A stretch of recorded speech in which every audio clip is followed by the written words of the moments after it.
Kalau hari ni korang rasa korang nak bersama-sama dengan aktivis lain untuk bantu saudara kita di seluruh dunia, mungkin ini peluang korang.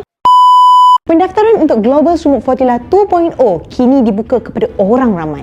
Ini adalah misi kemanusiaan antarabangsa yang membawa bantuan dan menunjukkan solidariti kepada masyarakat yang terkesan akibat krisis kemanusiaan. Misi sebelum ni pun dah himpunkan sukarelawan dari pelbagai negara, daripada aktivis, profesional perubatan, media, orang biasa, malah ada tokoh awam dan juga artis yang pernah turun untuk sokong naikkan kesedaran global.